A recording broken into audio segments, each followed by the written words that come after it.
Bienvenidos amantes del subsuelo, bienvenidos a Charlando de Minas, el podcast en español para aprender e invertir en el mundo de los recursos naturales. Bienvenidos a todos a un nuevo capítulo de Charlando de Minas. Como todos los oyentes sabéis y habéis experimentado en carne propia, la volatilidad de las materias primas es muy elevada y esto puede ser un factor muy complicado de gestionar, sobre todo para los nuevos inversores en el sector. Mientras que en distintos sectores los movimientos pueden rondar un 2% diario y ya suelen ser una noticia, las materias primas movimientos del 15% sin ninguna noticia aparente o como ruido del mercado son nuestro pan de cada día.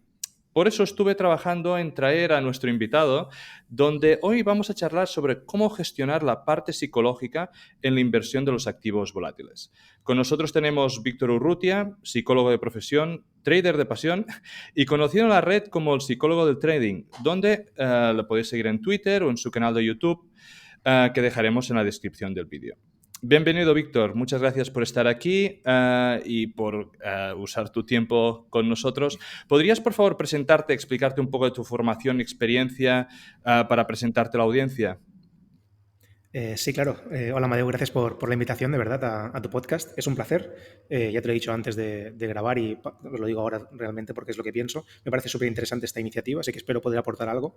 Yo me llamo Víctor, soy psicólogo, también soy trader, en este caso trader retail independiente, y básicamente lo que he intentado hacer en redes sociales y por la razón por la cual estoy aquí es intentar mezclar mis dos pasiones, por así decirlo, que es la psicología, la comprensión un poco de la mente humana de forma general, pero más aplicada a una actividad tan concreta y tan de nicho como es el trading en este caso.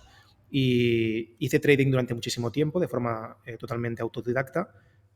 A su vez me estaba formando como psicólogo y el momento en que salté al mundo profesional pensé que intentar encontrar un ambiente laboral, un contexto laboral en el que poder ayudar a los traders a poder entender mejor cómo funciona su cabeza cuando están en determinadas circunstancias de mercado que pueden llegar a incluso a ser peligrosas, pues me pareció interesante y eso es lo que hice. Y aquí estoy. Muy bien. Y lo digo porque lo hemos estado hablando antes, ¿no? Y creo que es algo muy importante que decir a la audiencia en general. El uso, digamos, de psicólogos, porque la gente pues no puede, ah, pues con el desgaste psicológico que puede tener cualquier acción que nosotros hacemos del día a día, es algo completamente normal. Y alguien que se está iniciando pues en el trading, en lo que está especializado, pero también en la inversión en general, pues que le puede suposar un estrés o no sabe cómo lidiar con eso, nosotros lo que recomendamos es evidentemente acudir a los profesionales donde os pueden dar las herramientas como para que vosotros podáis conllevar y vivir con los distintos estrés, digamos, que puede llevar este tipo de acciones. Y lo que hoy vamos a hacer es, de alguna forma, y de forma muy genérica, digamos, las cosas genéricas no tienen que estar aplicadas o se pueden aplicar a cada uno de los casos de forma evidente, pero sí que vamos a repasar algunos de los casos más evidentes o más comunes y cómo, de alguna forma, desde el punto de vista psicológico, podemos tener herramientas o cómo enfrentarnos a ellos, ¿no? Entonces, vamos a ir un poco de general a específico. El factor psicológico, sesgos, juegan un papel muy importante en la inversión en general. ¿Cuál crees, desde tu punto de vista, que son las actitudes o los sesgos más perjudiciales para un inversor? El tema de los sesgos es un tópico, por así decirlo, muy habitual en esta actividad. Es complicado dar, como bien has dicho tú ahora antes en este preliminar, es muy difícil dar un sesgo concreto que le pase a un solo tipo de inversor o de trader, porque al final cada mente funciona distinta dependiendo del contexto en el que se encuentre. No es lo mismo el contexto actual, por ejemplo, de muchos mercados que el que había hace 2 años, 3 años o antes de la pandemia incluso, por lo que la gente suele tener o presentar diferentes sesgos dependiendo de qué tipo de actividad haga a nivel de inversión o de trading y sobre todo también dependiendo de cómo reaccione ante los entornos de mercado. Yo creo que de forma generalista totalmente, te diría que el sesgo el superviviente, por ejemplo, es un sesgo muy habitual que suelo verlo, la verdad, en la mayoría de los casos con los que trato, y es que sobreestimamos las posibilidades que tenemos muchas veces de tener resultados en renta variable o en renta fija incluso. Pensamos muchas veces que los resultados pasados aseguran resultados futuros, o que ideas o hipótesis sobre entornos de mercado con potencial se tienen que cumplir sí o sí, y eso hace que mucha gente suela arriesgar más de la cuenta o entrar en entornos de mercado demasiado volátiles en muchos momentos cuando debería no hacerlo, o lo contrario. Y muchas veces he visto a gente que peca de una especie de miedo inherente al riesgo, entrando en mercados que de forma por su propia idiosincrasia son arriesgados. Entonces, por un lado te diría que el sesgo del sobreviviente es un factor muy relevante en la gente cuando invierte y cuando especula, y el otro lado te diría eh, quizás desde mi punto de vista, la incertidumbre. Como sesgo generalista, te diría que el hecho de no saber tolerar la incertidumbre lleva un gran peso encima de los inversores y de los traders, en el sentido de que si no entendemos lo que significa ser un mercado ante la incertidumbre y los resultados que eso te van a conllevar, si esperas resultados constantes, estables, sólidos a lo largo de tu tiempo como inversor en los mercados, significa que no toleras al 100% o lo que deberías, lo que significa la incertidumbre. Porque no nos preparan, ¿eh? No sé si tú consideras lo mismo, pero yo creo que en la vida real no suelen prepararnos para tolerar la incertidumbre, porque normalmente cuando haces un acto o haces un ejercicio laboral o lo que sea, tienes una recompensa directa. Aquí es más complicado. Aquí puede pasar que hagas todo bien, que estés un tiempo dedicando esfuerzos a tu actividad como inversor o a tus análisis como inversor, y luego que tus resultados sean algo desastroso o negativo o doloroso. Y eso genera ese dolor emocional muchas veces que sufren los inversores y los traders. No sé cómo lo ves tú. Sí, no, estoy completamente de acuerdo. Digamos, mucha de los inversores que se están iniciando, y es un problema en la sociedad actual, se esperan respuestas o estímulos rápidos, ¿no? Ujú, Entonces, mucha gente, y por eso lo hemos visto durante la pandemia, con, yo que sé, GameStop y con todas esas ujú, cosas, ¿no? Que ha habido todos los squeeze ujú, del Reddit, pues intentando evidentemente hacer millones con una noche, y ujú. esas cosas evidentemente pasan, pero pasan uno de cada millón. Entonces la Exacto. gente Ujú, no puede generalizar.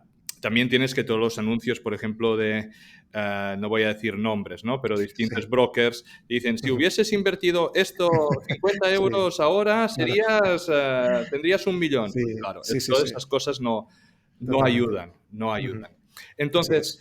sabiendo de que estas son, digamos, estos dos focos, ¿no? Son los Ujú, más importantes según tu visión o según la ujú, gente que te ha venido a consultar, y en términos evidentemente generales, ujú, ¿qué, qué les dirías a estas personas? ¿Cómo pueden trabajar para mejorar dichas actitudes, ¿no? Por un lado, ujú, digamos, no sé si sería más, bueno, el miedo al riesgo, ¿no? Has dicho por un ujú, lado, y ujú, el otro, pues, bueno, el esperar los resultados de forma inmediata, ¿no? Esa ujú. inmediatez. Sí, es la pregunta del millón. Al final, intentar encontrar formas de reconducir una conducta creo que es un reto muy complicado, especialmente porque tenemos automatismos creados desde la niñez. Es decir, hemos crecido durante muchísimo tiempo aprendiendo formas de comportamiento que quizás han tenido éxito fuera de los mercados, pero luego reconducir eso dentro de los mercados es complejo. Entonces, de nuevo, pecando de pretencioso muchas veces o de generalista, te diré que yo recomiendo siempre que se trabaje desde el punto de vista científico o estadístico, todo lo que tenga que ver con actitudes en los mercados. En algunos casos no es posible, pero en muchos casos se dispone de mucha data histórica sobre determinados movimientos o determinados comportamientos en los mercados, y creo que muy poca gente accede a ellos o quiere acceder a ellos porque quizás los concibe de una forma muy lejana o como muy complejo. No sé, O creo sea, que que tú dirías sí. que, por ejemplo, la gente, en el caso de que la gente pues espere resultados inmediatos, son Ujú, gente que probablemente no ha hecho un estudio concreto o ha hecho una tesis bien hecha de algo, y por sí, lo ujú, tanto no es consciente de los resultados que uno puede esperar, ¿no? Y que si correcto. Ujú, esa persona dedica más tiempo al estudio de dónde pone su dinero, pues ujú, verá de que, pues bueno, pues el mercado no siempre es ascendente, de que no se pueden esperar retornos de milagrosos eso durante una es. semana, ¿no? Y en Ujú, el caso de digamos, el miedo al riesgo, ¿no? Ujú. Sí, O riesgo inherente, ¿qué es lo sí. que...? Yo he encontrado, aquí sí que te puedo dar una respuesta muy concreta y es que normalmente los inversores o los traders que se exponen a riesgos Ujú, no hacen bien su trabajo de tolerancia al riesgo. Es decir, si tú no conoces dónde está tu umbral, en este caso de psicológico, de miedo a perder dinero, porque normalmente no se pierde dinero en la vida cotidiana, muy poca gente pierde dinero por la calle habitualmente, aquí ocurre eso, que tú puedes invertir dinero y perderlo, y esa sensación es rara. La gente no hace bien ese trabajo, no construye bien su entorno psicológico ante la pérdida del dinero. Yo recomiendo que se haga una especie de pirámide de decisiones en las cuales poco a poco vas exponiéndote de forma progresiva, de forma secuencial a diferentes niveles de riesgo y de esta forma puedes ir comprobando dónde está esa línea roja que no se debe pasar. Hay personas que quizás tienen una tolerancia al riesgo mucho más agresiva, por lo que perder unas cantidades ingentes de dinero cuando una posición está en su contra les parece algo tolerable, mientras que hay otras personas que no es así, que con muy poco, aunque tengan mucho dinero, no tiene nada que ver incluso con la relación con la cartera, porque yo he visto que la gente se piensa que cuanto más grande es tu cartera, quizás más fácil es poder tolerar el riesgo, porque tu riesgo puede ser mucho más conservador, pero no es del todo así, porque para mí el riesgo, la sensación de riesgo es totalmente exponencial, no es lineal a la cartera, sino que quizás pasas de, no sé, de unas pérdidas tolerables de 2.000 euros, por ejemplo, y te parece algo tolerable, llegas a 3.000 y piensas que eso es inasumible, porque hay algo en tu cabeza que lucha con esa idea de perder esa posibilidad de dinero, porque quizás esos 3.000 euros han sido durante mucho tiempo tu capital total en tu cuenta bancaria sí. y ahora resulta que se te despierta eso. Entonces te diría que esa exposición paulatina y un poco secuenciada a qué tipos de riesgo puedes asumir y a cómo los llevas a nivel psicológico sería la mejor forma de afrontarlo. Me parece muy interesante y creo que vamos a dar un poco la vuelta a este tema, ¿no? Al Uh -huh, miedo del riesgo, al miedo de perder el dinero, que al final normalmente son posiciones abiertas. uh -huh, Hay un meme que siempre me hace mucha gracia porque eso es toda una vajilla cayendo de un uh armario -huh. donde la puerta está cerrada y te dice que es tu posición, ¿no? Que mientras no la Claro, abras, eso no cae, eso, ¿vale? claro, total, sí, sí. Am, y me gustaría de alguna forma encontrar distintos matices para Uh -huh, mirar de encontrar pues, herramientas o cómo afrontarlo. Tú has dicho, ¿no? Lo de la uh -huh, pirámide de riesgo. uh -huh, Y eso de la pirámide de riesgo, pues bueno, puedo más o menos entenderlo, uh -huh. pero me gustaría que nos pusieras ejemplos pues, en distintas preguntas Sí, que te haré. Por ok. ejemplo, am, este mes ha sido el peor del Nasdaq desde 2008, ¿vale? Uh -huh, Hace algunos años que, pues bueno, ha surgido una democratización de la inversión.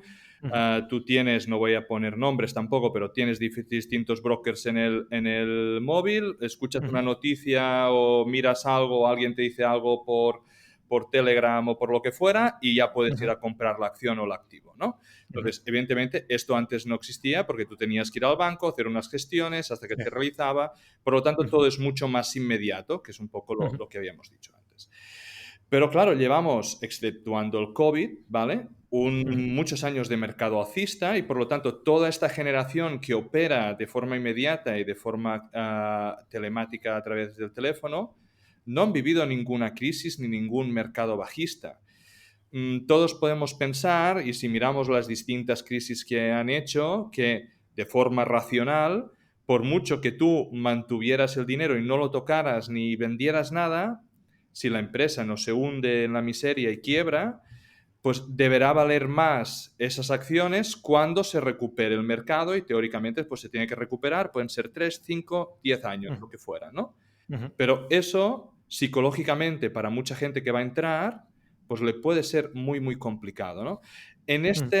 este ejemplo que tú decías de la pirámide, ¿no? Sí. ¿Qué es lo que está recomendando aquí? ¿Sería, por ejemplo, ponerse un límite de pérdidas y aquí Uh -huh, salirse? Cuando ellos consideren de que ven que el mercado esté demasiado revuelto, salirse? uh -huh. O si no, explícanos un poco qué es Sí. lo que significa. Sí, en tu ejemplo me parece perfecto porque da opciones a actuar de diferentes formas. Yo cuando hablo de pirámide me refiero a que alguien que ha conocido simplemente mercados alcistas, por ejemplo, se encuentra con una caída, una recesión o una reestructuración del mercado que puede durar un periodo X de tiempo, es importante que no puede ser que toda la posición de su cartera o la mayoría de su posición en la cartera esté en ese mercado o en ese activo. No debería ser así. En el aspecto de, en el caso, aunque fuese todo bien, significaría que la gestión de capital, desde mi punto de vista, a nivel psicológico, Sí. que está haciendo ese inversor, ese trader, no está bien diversificada, porque la diversificación no solo es económica, sino también tiene que ser mental, de estrés. Si tú ves una... Dime, Sí, perdona, no, si... no, no, pero y ahora vamos a ir allí y me parece perfecto lo que dices, pero Sí. si hablamos de una crisis, Ujú, y bueno, lo hemos visto la semana pasada, ¿no? Es que todo ujú. bajaba, es que Sí, no sí. había nada que se salvara. Sí. Y puede ser que si empieza ahora una crisis y podemos Ujú, tener muchos elementos que nos indican que si no va a pasar ahora, pues va a pasar dentro de ujú, un año o va a pasar dentro de poco, ¿no? Pero ujú, pues bueno, es que puede que absolutamente todo baje. Por lo tanto, por mucho que ujú, tienes diversificado tu inversión, por mucho que ujú, tienes diferentes activos, tengas unas moneditas de oro en casa, ujú, tengas un piso no sé dónde, pues que ujú. puede que el valor de todo te baje. Sí, ujú. Te entiendo. Y ahí cuando hablo de diversificación, es muy importante también entender que la diversificación no solo se encuentra a nivel técnico, a Ujú. nivel de elección de activos, Vale. sino también en una actitud psicológica, en el aspecto de que si tú, para calmar esa fuente de estrés que puede ser una caída durante mucho tiempo y que tienes que aguantar, de cierta manera, si confías realmente en el proyecto en el que estás, la diversificación mental también existe, en el aspecto de que esa posición única que tú tenías en un mercado, un activo concreto, se puede diversificar para que tomes diferentes decisiones de salida en cada una de esas diversificaciones. Por ejemplo, imaginemos que, no sé, estás en el Nasdaq, no importa, estás en el Nasdaq y en lugar de tener toda una posición ante un mismo tipo de conducta de riesgo, la diversificas en diferentes y dices, mira, a partir de este nivel mi posición se va a salir, si cae este nivel voy a salir de esta posición con una pérdida X limitada, que eso supondrá el porcentaje Tanto de mi pequeño. cartera. Eso es. Luego, la siguiente parte del grueso de mi inversión va a salirse en este punto. En la Vale. siguiente la voy a dejar así. De esta forma, tú poco a poco vas reduciendo los niveles de exposición al miedo y al estrés que te va generando eso, porque sabes que al menos parte de tus posiciones están bien protegidas o al menos con una pérdida reducida, esperando que en el momento en que esto se recupere, tú poder volver a sumarte en ella porque no has perdido todo el capital que disponías. Muy bien, sí. Solo pierdes la inflación en ese caso. Claro, exacto. Vale, muy bien. Y un poco encadenando así, ¿no? En la inversión en minas, específicamente, sobre todo en las junior, ¿vale? La volatilidad de los activos del subyacente, ¿no? Hace que el activo, además, bueno, sea mucho más volátil, los movimientos sean muy grandes, porque al final, en una minera junior, y para explicarte un poco, pues será una minera que está explorando un terreno, por lo tanto, ellos han comprado un terreno, digamos, buscan un metal X, puede ser oro, y ellos pues van perforando allí a ver si encuentran oro. Evidentemente, de que tú lo compres y puede no pasar nada, ni haya noticias, pero simplemente por el movimiento mismo del metal, esa acción se puede reducir un 50% sin que tu tesis haya cambiado un pellizco, sin que el mercado haya sufrido ningún tipo de variación aparte de ruido. Evidentemente, si la empresa termina encontrando oro, como el valor que va a tener esa acción porque saben de que hay el metal bajo tierra, pues eso puede aumentar 10 veces y se ha visto múltiples veces, ¿no? Entonces, es normal tener una posición en un negativo de un 40 o un 50% y que después eso multiplique por varias veces, pero psicológicamente, sobre todo para la gente que no está acostumbrada, es muy complicado tener esa posición en rojo en -50 durante meses porque hasta que no hacen los drills, hasta que no lo envían al laboratorio, hasta que no publican la noticia, y eso está allí porque alguien vendió, porque el oro bajó un poco y eso se resiente más. Entonces, ¿qué les dirías dentro de tus herramientas como para, sabiendo que en la teoría ellos lo tienen muy interiorizado, no hay motivos reales para vender, pero en cambio tienen un activo a -50 y les supone un estrés? ¿Cómo lo pueden afrontar? También es complicado, sobre todo dependiendo del bagaje del inversor en este caso previo. Sí, Es sí, no, decir, pongamos a alguien de que es nuevo en el sector, de que no está nuevo, vale, acostumbrado en esto. ok. Alguien que pues ha comprado Facebook, ha comprado Google, ha comprado bonos del Estado, no sé, alguien que sea más Sí. o menos conservador o que tiene o el SP 500, ¿sabes? Ujú, Y que luego pues dice, pues esta minera me han hablado muy bien, la tesis, la miro, me sí. gusta, no sé qué, pum, compra y en 2 días le baja un -40 y dice, ¿dónde me he metido yo? Sí, te entiendo. Yo aquí siempre aconsejaré lo mismo. En este caso, creo que hemos hablado un poco antes de mi forma de interpretar de cómo se operan los mercados en cualquier tipo de metodología posible. Tiene que pasar por un tipo de análisis de datos. Es decir, si alguien quiere iniciarse, por ejemplo, en este caso, a un tipo de explotación de estas características que puede llevar durante meses a tener una cartera o una posición en un -40, -50, sí o sí es importante que se tengan datos de cuántas veces ocurre eso en circunstancias o entornos similares. Porque a mí, yo el ejemplo que siempre pongo es el de la hipocondría. Yo soy hipocondríaco, diagnosticado, y durante mucho tiempo me resultó muy complicado porque no conocía el entorno en el que me estaba encontrando a nivel psicológico, cómo era posible que yo, imaginemos que me dolía la cabeza y pensaba que tenía un tumor, por Sí, ejemplo. sí. Eso, a nivel estadístico, si yo no tengo una base de datos de prevalencia en la población de mi edad concreta, es decir, en un entorno parecido al mío, que me diga que eso no es probable, mi dolor emocional, mi estrés psicológico se aumentaba porque no disponía de esa data que me permitía tomar Sí. acción. Sí, el único problema, y te lo voy a poner en Sí. específico, es que aquí, ¿no? Que Ujú, eso es normal, sí. Sí, ujú, puede ser, no sé, el 50% de las veces, ¿no? ujú, Dependiendo también si has comprado en un momento donde todas las noticias están diciendo el oro, el oro, el oro, tú compras una exploradora de oro y ujú. entonces pasa la noticia del oro, no sé qué, y entonces baja un poco y eso se resiente, ¿no? Eso Sí. puede pasar y le puede pasar a mucha gente, cobre, en lo que quieras, Ujú, ¿no? Pero claro, tú puedes no estar acostumbrado a eso, ujú, tienes muy clara, digamos, la tesis, pero ujú, lo estás viviendo, ¿no?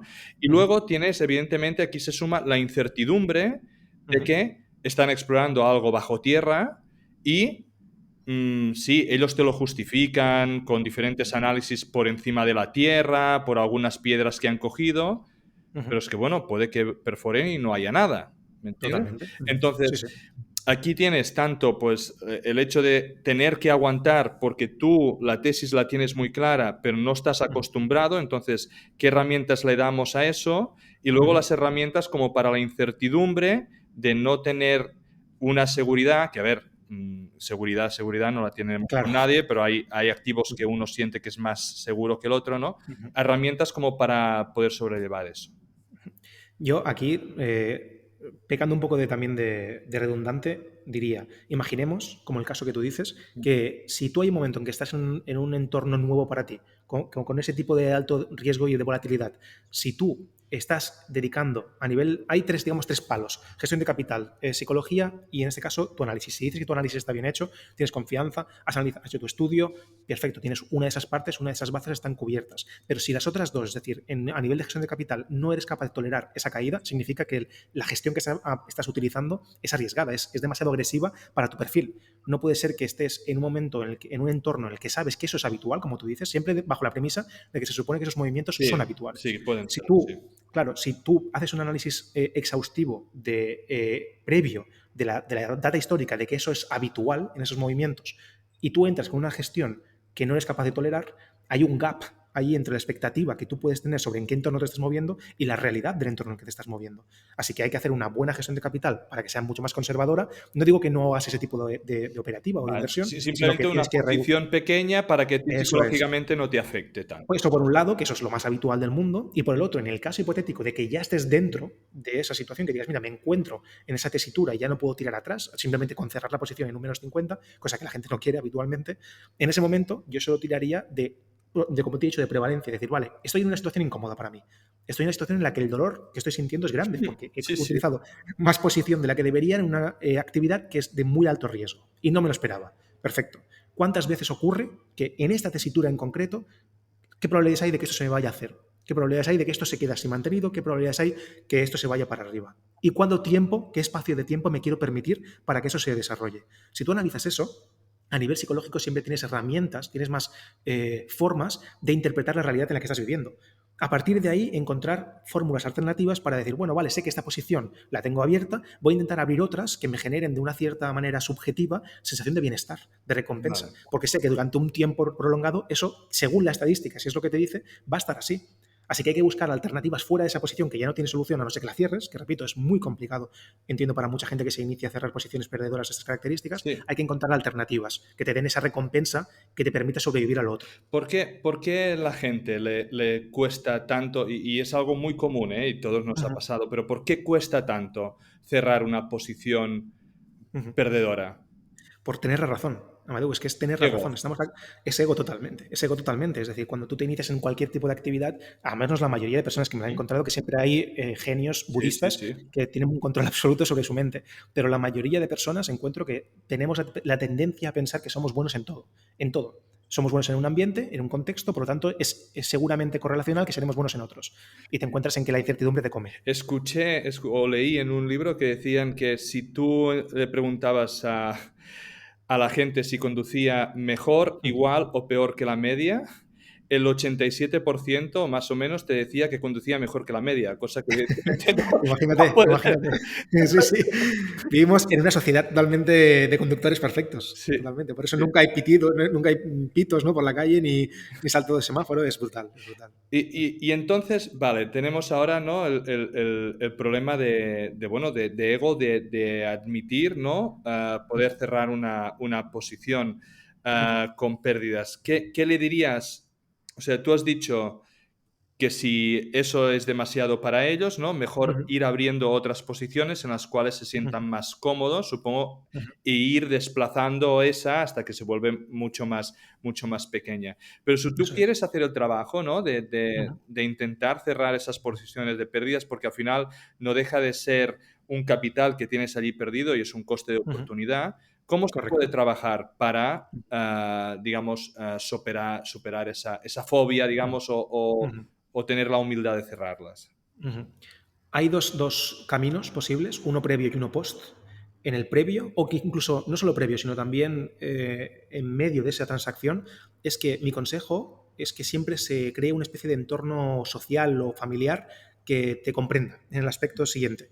La mayoría de inversores o de traders tenemos la tendencia a no decir lo que hacemos hasta que ganamos. Es decir, claro, solo explicas lo que has hecho o tu buena inversión o tu buena toma de acción en los mercados cuando eso te ha resultado de forma positiva y tendemos a engañarnos incluso a nosotros mismos y a buscar excusas, miles, culpables fuera a una mala decisión, ¿vale? En este caso, a una decisión que te ha llevado a perder un 50% de tu propia cartera, aunque eso sea habitual, pero sabes que para ti es una mala decisión porque querías ganar.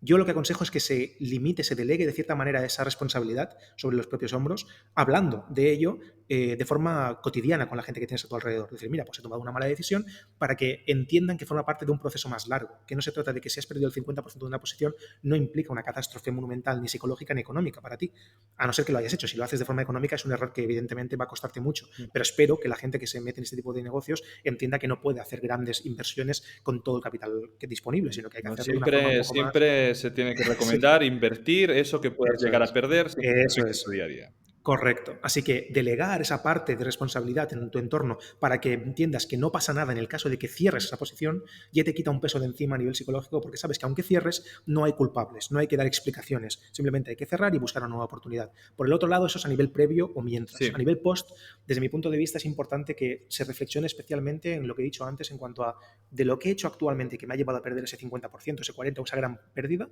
qué he hecho de forma incorrecta a nivel de toma de decisión que me ha llevado a no poder tolerar eso.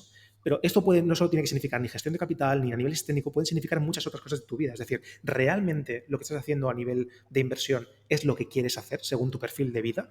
Es realmente una vida en la que tus cuentas, tu dinero va a poder caer un 50% aquello que quieres sostener en el largo plazo para estar feliz, para tener una vida mental sana. Te vas a tomarte unas cervezas con tus compañeros y estás pensando en una caída del 50%. Si es así, es importante que hagas una valoración realmente objetiva de si este es tu entorno.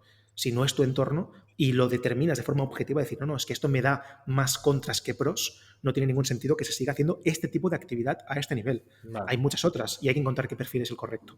Entonces, ya que hablamos de cerrar posición, ¿no? Ujú. ¿Qué dirías, digamos, de también lo típico de cerrar cuando está en rojo? O sea, de comprar en el punto alto y vender en el punto bajo, ¿no? Porque al final Sí, no deja de ser un poco lo mismo. Ahora tenemos sí. de esto de que no tolera, digamos, ni la pérdida ni nada y entonces, eh, ¿qué les dirías, digamos, a esta gente que al Sí. final normalmente son gente que además operan muchísimo y por lo tanto Ujú. pagan un montón de comisiones y entonces Correcto. no, pierden por todos lados, ¿no? Sí, sí, sí, totalmente, ¿Cómo totalmente. psicológicamente, y eso es muy, muy de gente que inicia, pero Ujú. cómo se puede corregir eso? Supongo que dirás Sí. tesis y, ¿no? Sí, sí, al final piensa que esto es mucho más sencillo a nivel, piensa que hay dos formas de afrontar la psicología. Desde el punto de Eh, vista de consecuencias, en este caso sí que es mucho más complejo, porque si me preguntas, hostia, ¿qué consecuencias tienen esos actos? Ahí es donde se puede reconducir una conducta. El momento de preparar a alguien para tomar una acción se necesita aprendizaje vicario. Es decir, la gente hoy en día, como tú bien has dicho, está todo mucho más democratizado.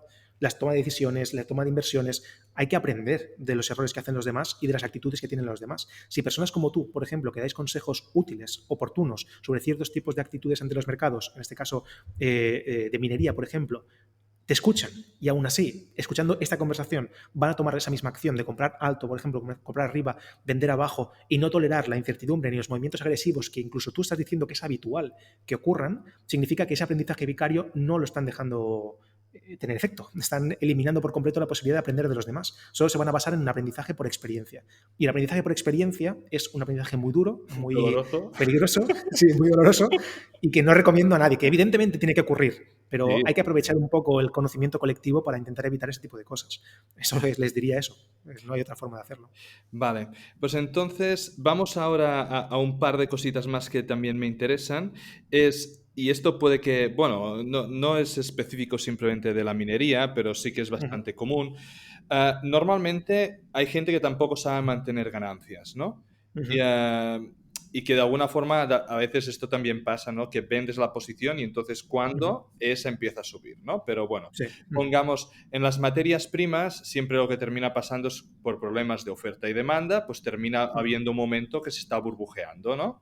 Uh -huh. Tenemos ahora el petróleo a más de $100 el barril, tenemos, pues bueno, también el estaño por las nubes. Ahora mismo hay bastantes materias primas por todo Uh -huh. lo del shipping, lo de la energía, pues bueno, que están a un precio muy alto. Entonces, cuando las mineras se lo creen, ¿no? Cuando hay este efecto burbuja que todo sube, el Uh -huh. 90% de de las ganancias se realiza en el último 10% de tramo de burbuja. Wow.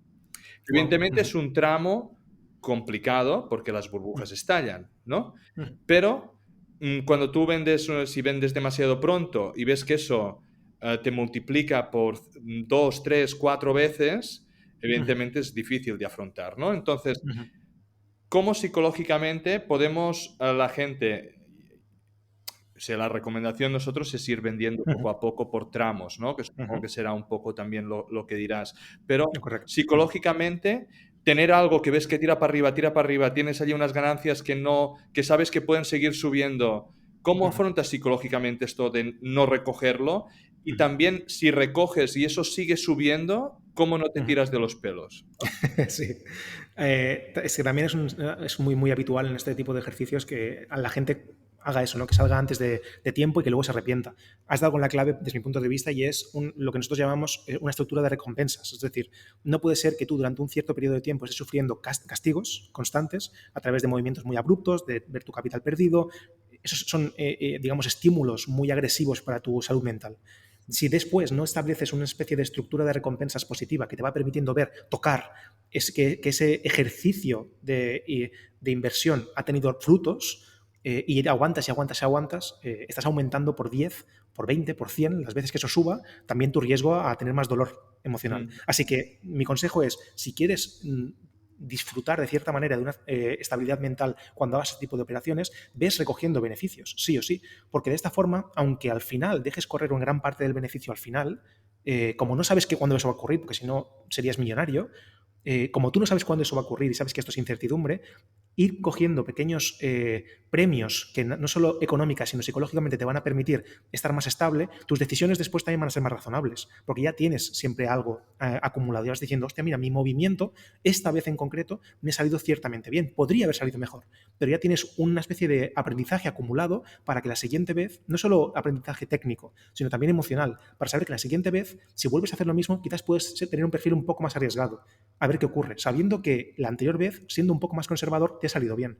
Así que Si la segunda vez no te sale bien porque has arriesgado demasiado y te has caído y no has aguantado demasiado hasta que te has vuelto a girar, la tercera vez volverás otra vez a ese perfil más conservador y a tener otra vez recompensas. De esta forma vas equilibrando a medida que vas haciendo operaciones cuál es el perfil que realmente se adapta a ti. ¿Quieres dejar correr hasta arriesgarte al máximo a que eso se te gire o que no consigas nada? ¿O quieres mejor, poco a poco, preparándote para beneficios, para tolerarlos y así sentir ese placer de que tu inversión ha salido bien?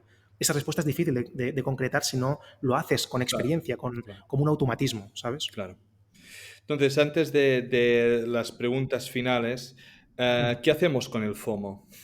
Eso es algo muy complicado. Podría ser la pregunta de mi vida, ¿qué hacemos con el FOMO? Es verdad, es Muy así. complicado de gestionar. O sea, es complicado de gestionar para la gente que ya lleva tiempo, porque dices, ostras, se me va a pasar este tren. Sí. ¿Cómo realmente hacer el trabajo de, pues si se me pasa el tren, siempre hay otros trenes en los que Eso es, subir? eso ¿Eh? es, eso es. Pero sobre todo para la gente que se inicia es muy complicado, ¿no? Dejarlos pasar. Entonces, o si uno puede hacer el trabajo fríamente calculador en ese momento de si es buen momento o no, ¿no? Entonces, ¿tú qué le dices a la gente que tiene, digamos, este tipo de problema? O no, no Siempre es un problema tampoco, digamos. te entiendo, te entiendo. Pero sí, Una condición, sí. sí, sí. Yo siempre abogo por utilizar el método científico. Yo soy psicólogo cognitivo-conductual, por lo que mi forma de entender el comportamiento humano y cualquier tipo de conducta que proviene de un pensamiento estipulado, como puede ser el FOMO, tiene que ver, sí o sí, con un mal análisis de tus circunstancias actuales, sí o sí. Ese análisis tiene unas probabilidades X de salir bien y unas probabilidades X de salir mal. Si tú no conoces eso, tú no conoces, por ejemplo, en qué momento una oportunidad va a volver a ocurrir, en qué porcentaje de veces ocurre en ese contexto en concreto, te entra FOMO, porque piensas que eso no va a volver a pasar, porque no conoces cuántas veces ha pasado previamente y cuál potencial tiene de que vuelva a pasar otra vez. En el momento en que tú controlas ese espectro, cuando tú ves, has hecho un buen análisis de tu entorno y compruebas que aunque una oportunidad no seas capaz de cogerla porque has tenido miedo o porque has reaccionado tarde, pero sabes que de media a lo largo del año en ese tipo de activos o de entornos eso ocurre X veces, ese dolor de FOMO se va reduciendo poco a poco, porque ves que constantemente va ocurriendo, va ocurriendo, va ocurriendo, tú vas acumulando esa información, Yo esa no sé, experiencia. yo no lo describiría como dolor, sino como ansias, ¿eh? Es una Sí, ansiedad sí, eso sí, claro. de no, Sí, sí, que no se me pase. totalmente. Yo esa ansiedad, por ejemplo, la he sentido muchas veces y a mí me genera un dolor tremendo. Es decir, Sí, sobre todo porque me autofustigo mucho. sí. Porque cuando no disponía de datos suficientes como para saber que formaba parte de un fluido de oportunidades, cuando pensaba que era la oportunidad en mayúscula, el dolor que eso me generaba de autosabotaje después era tremendo. Porque siempre intentaba buscar constantemente de nuevo esa oportunidad. No sabía cuándo iba a aparecer, no sabía en qué ritmo, no sabía en qué tiempo. Así que estaba constantemente forzándome. Yo lo que hago, y ahora eso es una consulta gratis, digamos, que Sí. yo funciono con aportaciones mensuales, ¿no? Entonces, Muy bien. yo aporto X. Y a no ser de que mañana todo caiga muchísimo, yo creo que un 50% que lo encuentro todo de rebajas, no, por mucho que vea que son oportunidades, no voy a hacerlo. ¿Por Muy qué? bien. Es ese límite, entonces cada mes hay oportunidades y si no veo oportunidades, pues eso se queda en el broker a la espera de que haya una y ya está. Muy bien. O sea, porque si no es que cada semana le estarías metiendo más porque ves Claro, que sí, hay opción y si no, sí, al final... totalmente, totalmente. Entonces, ya como para terminar, las dos últimas. Alguien Ujú, que se quiera formar específicamente en la psicología de inversión, ¿le ujú. recomendarías algún libro? ¿Le recomendarías algún tipo de charlas? ¿Recomendarías? Ujú. ¿Qué puedes recomendarle? Un libro, por ejemplo, te daré dos libros si quieres. Uno, hay muchos, pero y muchos, la verdad, que tienen que ver con temáticas ajenas a la inversión, incluso. Mm, Te daré uno relacionado con el tema del trading y otra con algo externo. La primera de ellas es El entrenador del trading, de Stenbarger, creo que es el nombre del escritor, en este caso es psicólogo. Y este libro realmente trata muy bien lo que significa tratar con personas que se dedican a la operativa bursátil en este caso y que sufren de problemas psicológicos o de condiciones psicológicas y que esa persona, en este caso Stenbarger, les ayudaba a entender de cierta manera sus condiciones psicológicas. Ese libro está muy bien para poder hacer ese aprendizaje vicario, como hemos dicho antes, que la gente no hace. Así que mm, por ahí puedes tirar. Y por el otro lado, un libro que yo siempre leo y creo que releo cada año es ¿Por qué las cebras no tienen úlcera? Es un libro muy bueno también respecto a cómo afrontar situaciones de estrés y por qué esos niveles de estrés, de elevación del cortisol, que nos ocurren diariamente, si además le sumas lo que significa la inversión o la especulación, es un caldo de cultivo enorme para que al final te acabe explotando la cabeza y que llegues a ansiedades, a estrés, a a muchas circunstancias muy desagradables para la mente humana. Así que por esos dos lados, el por qué las empresas no tienen úlcera y el entrenador del trading, creo que son muy buenos libros para poder prepararte para ello. Perfecto. Y entonces te daría, si puedes dar algún consejo, si quieres dar un par tú mismo, Uh -huh. a aquellos inversores que quieren cuidarse psicológicamente, ¿no? No Uh sé -huh. si tú recomiendas, ah, no sé, pues en momentos que ellos no tienen estrés, qué es lo Uh que -huh. tú, si meditar, si Sí. cuidarse de alguna forma o Uh -huh. no lo sé, qué es lo Uh que -huh. tú recomendarías o qué son los consejos? El mejor que te puedo dar, sin duda, además lo tengo muy claro, es que aprendáis a diferenciar vuestro perfil como inversor y vuestro perfil humano, como persona. Es decir, si no sois capaces de disociar esas dos fuentes de vuestra personalidad, es decir, si estáis tomando, como he dicho antes, cañas con vuestros amigos, estáis en el cine con vuestra pareja, estáis haciendo la cena y seguís pensando en la acción bursátil que habéis tenido abierta o que estáis teniendo abierta o si estáis en ese punto, es importante que aprendáis a disociar eso. Y aprender a disociar esas dos personalidades de alguien que está dedicándose a una actividad laboral o con potencial laboral y alguien que vive la vida es muy importante para tener salud mental. Porque si no, lo que estás haciendo es un trabajo de 24 horas constante, 24 horas, Sí, pero 24 horas, Víctor, 24 horas. esto, y entiendo que es general, esto también Uh -huh. pasa mucho con el trabajo, ¿no? De que la Sí, gente se uh lleva el -huh. trabajo a casa o que Correcto. preocupaciones Uh -huh. que tú tienes las vas arrastrando todo el día. Entonces, Correcto. entiendo muy bien de que, pues, algo que te genere un estrés, ya sea Uh -huh. en la inversión, ya sea en el mundo laboral, pues te puede afectar, pero Uh ¿cómo -huh. lo haces como para disociar?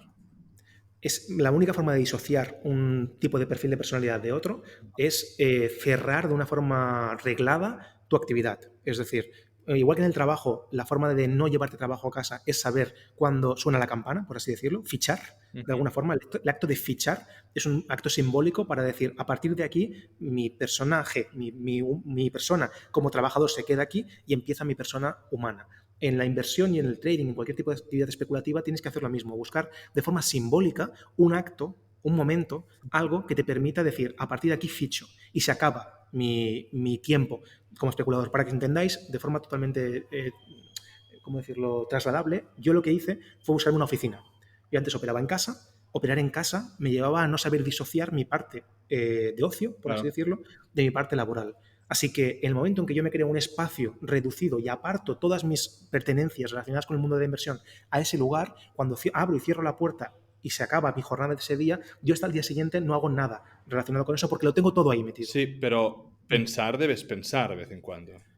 Una cosa es pensar de forma, ¿cómo decirlo?, intrusiva. Es decir, de forma intrusiva Que todos te tenemos vengan los pensamientos. Claro, pensamientos y que tú eso, amablemente, pues, los saques, ¿no? claro, la otra cosa es prestarles atención, es decir, tú de forma totalmente intrusiva, como les pasa a cualquiera, piensas en mil cosas a lo largo del día, pero no les das una atención selectiva a ellas, Muy bien. simplemente te pasan por la cabeza y punto. Hacer ese ejercicio de aprendizaje en el que si te viene un pensamiento sobre una inversión que estás teniendo que te está cayendo un 50%, como hemos dicho antes, si en ese momento ese pensamiento intrusivo te llega, pero tú lo que haces es dejar de hacer lo que estás haciendo en ese momento, como tomar una cerveza, y empiezas a pensar en eso, ese pensamiento intrusivo se vuelve un pensamiento selectivo y hay que erradicar esos pensamientos. Y la forma de erradicar es entrenamiento. Es que cada día, cuando hagas eso, vuelvas de nuevo a la actitud del día anterior. Cierras la puerta y dejarlo de lado. Yo me encanta, todo esto que dices y tienes, la razón. Y lo único que quiero trasladar es que esto que has explicado tan fácil puede ser Sí, muy complicado de hacer, es lo más y complicado, es lo más que los complicado. pensamientos que te vienen, ¿vale? No prestarles atención, no autocastigarse por tener esos pensamientos Eso en ese es. momento y ser amable con uno mismo a la hora de dejarlos ir, ¿vale? Y poder Correcto. seguir con lo que estés haciendo. Es algo que requiere mucho entrenamiento, mucho acompañamiento y todo. Por lo tanto, Eso si la es. audiencia que está escuchando esto, que no se autoflagele para Sí, iniciarse, totalmente. ¿vale? A tener estos pensamientos y que es lo más normal del mundo tenerlos y es lo Absolutamente. más normal del mundo que vengan estando haciendo lo que esté haciendo. ¿De acuerdo? Exacto. Por eso, al final, por eso muchas veces lo digo, por eso tengo trabajo. Es decir, esos pensamientos son los que me dan trabajo. Por desgracia, es lo más común del mundo. Es decir, para cualquier persona que se dedique a esto, tener ese tipo de pensamientos y que te obsesionen hasta el punto de que sea algo incluso patológico, no en todos los casos, ¿eh? En muchos casos simplemente es aprender a convivir con ellos y saberlos gestionar de forma que ponderas a lo largo de tu día cuánto tiempo dedicas a esos pensamientos y cuánto tiempo no. Ujú. Pero hay momentos en los que si eso se vuelve muy abusivo, se vuelve muy controlador de tu día a día, es cuando, desde mi punto de vista, hay que buscar ayuda de un profesional. No digo de mí, de cualquier psicólogo o psicóloga, que te ayude a decir, mira, pues quizás hay que reestructurar de cierta forma tus hábitos de vida, tu forma de entender lo que estás haciendo a día de hoy para que así seas un poco más feliz. Sí, pero quiero decir que, y aquí Víctor no, no paga nada, ¿eh? Pero realmente es el único que si buscáis así un poco por la red en español, realmente está como muy especializado en lo que es trading e inversión y por lo tanto yo estoy muy, muy agradecido por tu tiempo, por tener la A ti, posibilidad de Amadeo, de hablar de verdad. estos temas que a veces son temas de que todo el mundo nos afectan, pero que no se habla lo suficiente y que Ujú, tienen un impacto muy, muy grande a la hora de invertir, porque, y también es un dato que leí, y esto la diferencia a veces entre sexos, ¿no? También de que ujú, los hombres operaban mucho más, ujú, las mujeres operaban menos, y que la gente que operaba menos tenía mayor tendencia a tener mejores beneficios, simplemente ujú, por no dejarlos. Y eso no deja de ser, pues, todo lo que hemos estado hablando, y que no vamos a repetir, pero durante ujú. la charla de esas actitudes y de tener claros distintos conceptos. Así que Totalmente. nada más, Víctor. Espero Ujú, que podamos repetir esta charla un tiempo en el claro. futuro Ujú. y muchas gracias por tu tiempo. Gracias a ti, de verdad, Amadeo, y a toda la comunidad. En este caso, cualquier momento en que pueda aportar algo para que sea algo útil, contad conmigo y os agradezco de verdad que me hayáis escogido como lo hayáis hecho. Gracias. Gracias. Este podcast no deja de ser un relato personal de mi camino para aprender en el mundo de la inversión de las materias primas. En este podcast vamos a intentar sacar contenido educativo, entrevistas con empresas y tesis de inversión para que juntos podamos aprender de este fascinante mundo del subsuelo. Si crees que el contenido vale la pena, por favor dale me gusta, suscríbete al canal y compártelo. Soy Amadeo Bonet, bienvenido a Charlando de Minas.